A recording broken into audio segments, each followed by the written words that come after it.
देश की सुरक्षा को अब और मजबूत बनाने के लिए रक्षा अधिग्रहण परिषद यानी कि डीएसी ने एक बड़ी रक्षा डील खरीद को मंजूरी दी है। इस फैसले के तहत भारतीय वायुसेना के लिए 114 राफेल लड़ाकू विमान और भारतीय नौसेना के लिए 6P-8I पोसिडॉन समुद्री निगरानी विमान खरीदे जाएंगे। इनकी कीमत करीब $3 बिलियन यानी कि लगभग 27,000 करोड़ रुपए है। भारत अमेरिका ट्रेड डील के बाद यह पहला बड़ा रक्षा समझौता माना जा रहा है। नए राफेल विमानों से भारतीय वायुसेना की ताकत में बड़ा इजाफा होगा। इन विमानों से वायुसेना को 6 से 7 नए स्क्वाड्रन मिलेंगे। भारतीय नौसेना पहले ही 12 P-8I विमानों का संचालन कर रही है। खबरों के अनुसार देश की सुरक्षा को और मजबूत बनाने के लिए डीएसी ने एक बड़ी रक्षा खरीद को मंजूरी दी है।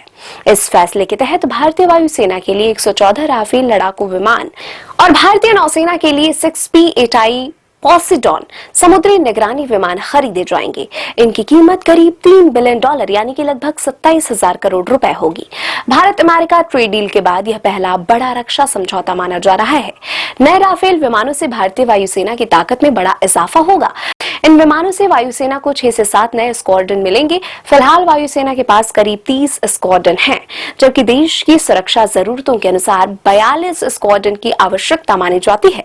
इस सुरक्षा खरीद योजना की अनुमानित लागत लगभग 3.25 लाख करोड़ रुपए है। डीएसी ने इस रक्षा खरीद योजना को मंजूरी दे दी है। अब यह प्रस्ताव अंतिम स्वीकृति के लिए कैबिनेट कमेटी ऑन सिक्योरिटी के पास भेजा जाएगा। रक्षा मंत्रालय की रक्षा खरीद परिषद ने फ्रांस से 114 राफेल लड़ाकू विमान खरीदने के प्रस्ताव को मंजूरी दे दी है। इसके साथ ही अमेरिका से 6P-8I समुद्री निगरानी विमान खरीदने का रास्ता भी साफ हो गया है। यह फैसला फ्रांस के राष्ट्रपति इमैनुअल मैक्रों की भारत यात्रा से ठीक पहले लिया गया है।